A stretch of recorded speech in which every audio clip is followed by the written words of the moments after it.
Okay, well, you all are probably used to my gaffes and my messing up. If you've been on my channel, I'm not a perfect videographer.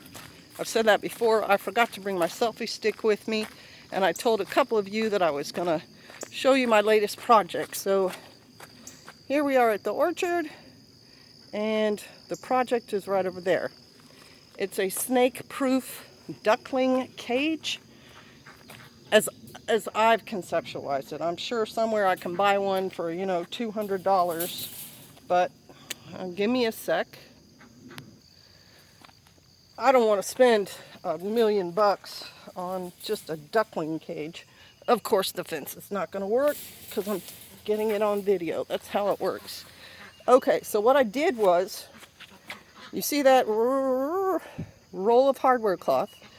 We've had that thing sitting here in Shofar for a while.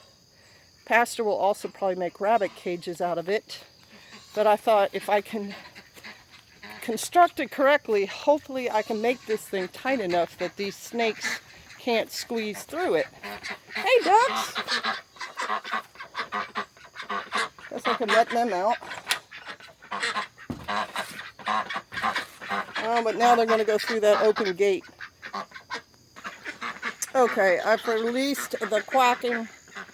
They're off to do their duck morning routine. Here, get the lid on their grain. Okay, so here is the cage. And what I've done, I've tied fence wire here, and I've like twisted it to kind of make it tight so you don't see a lot of movement right in here. And I've also used a brass colored hog nose or pig ring, as they call them. And I've done a combination of the two, the wire and the pig rings, to secure the corners. So what I did was I just cut that hardware cloth in long pieces, but it's not too big to fit inside this duck house. It'll fit right inside this door. I made this door pretty wide. It's about 33 inches wide. The pen will fit right in there. And the whole point is, this thing is pretty much raccoon proof, but it's not snake proof, because the floor of it, it's a mess right now, but it's chicken wire. That'll keep raccoons from being able to dig up under it, but snakes can go through chicken wire, and they do. So this hardware cloth, we get back on here, it's really small squares, and I've tried to do it really, really tight. These snakes around here are constrictors. They're little mini boa constrictors, and they can squeeze through things, but I'm hoping I've made that tight enough that they can't get through it. And so then Pastor suggested for the roof of it a flap that I can secure then with other wire. I was just going to make the whole top to come up, but he said this would be a more secure way to do it. So, and this overlaps by a couple of inches. So that is my snake. Let me see if I look at these guys. They're so excited. Probably because it rained last night. They always get worked up. Let me get down here and I can show it. See, it's generally like a big rectangle. And what was I going to say about it? I'm just hoping it's strong enough, you know, that the snakes, if they get through the one wire, will be stopped by how tight that is and how small the squares are. And it's strong, you know, hardware cloth is pretty stiff. And I'll keep the ducklings in there until they're big enough that they couldn't be killed by a snake. The ducklings that I had here before, the Pekins, the white ones, they were killed by a raccoon that got through. I'll show you the other cage here. Oh, and I got an IBC tote up under the runoff from the duck house, so I can store more water down here. This is the other duck cage right here, and it was constructed out of like rebar panels, and then I put the chicken wire over top of it right here. And it was a lot of wiring. You see all the flexi strips. But down at the base of it, where it shuts, there's a space, right? You can see right under it. And when I secure it down, the ducklings, it wasn't big enough for them to get out, but the raccoon could reach in. And so it did, and it grabbed some of the ducklings and killed them.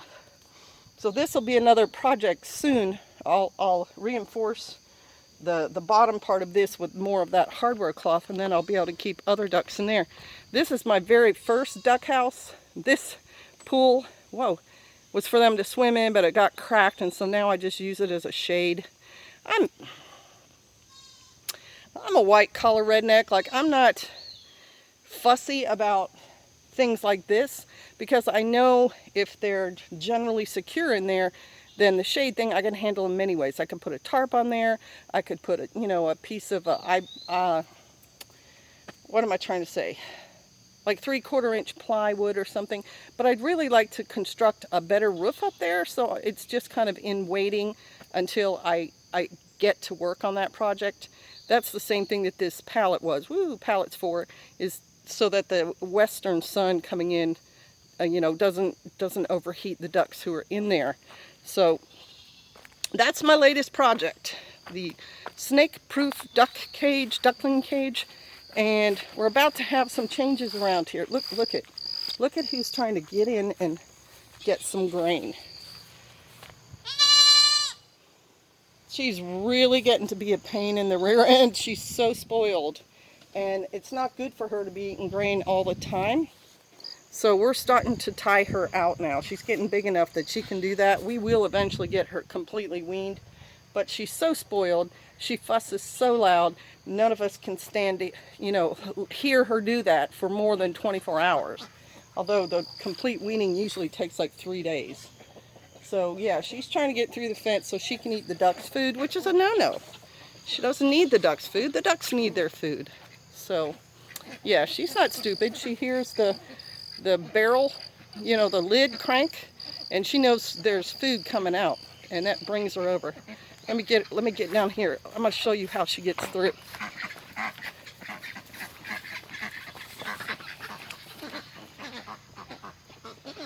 They're really smart about getting in and around where they want to get. Look at her. See that? All right, folks, I got to go get her. I'll be back. Okay, there she is. I got her on the line. Can you see her? Yep, there. So we're going to move the whole flock today. So I'm just going to take her out and secure her.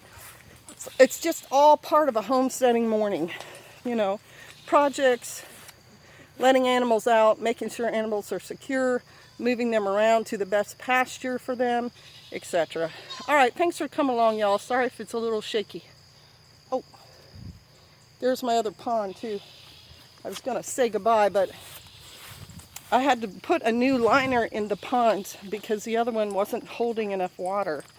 And in the course of doing this, I managed to poke a hole in that while I was trying to poke a hole in the one that was under it, because it was holding, like a foot of water, and I didn't know if having a foot of water under the new liner was going to be a problem. So I went to poke a hole in it to drain the under layer, and I managed to get the upper layer, the new one too. So if you see a tied area in the back end down there, there's a little green piece of string. That's where the hole was. I tied it so it would hopefully secure that, and then I moved the whole thing. I shifted it so that liner that's in there is intact. And I'm actually really excited by how much water it's holding today. The ducks are going to have a good time in there. All right, now I'll say goodbye. Shalom, y'all. Thanks for watching. Sorry if it's a little shaky. Bless you.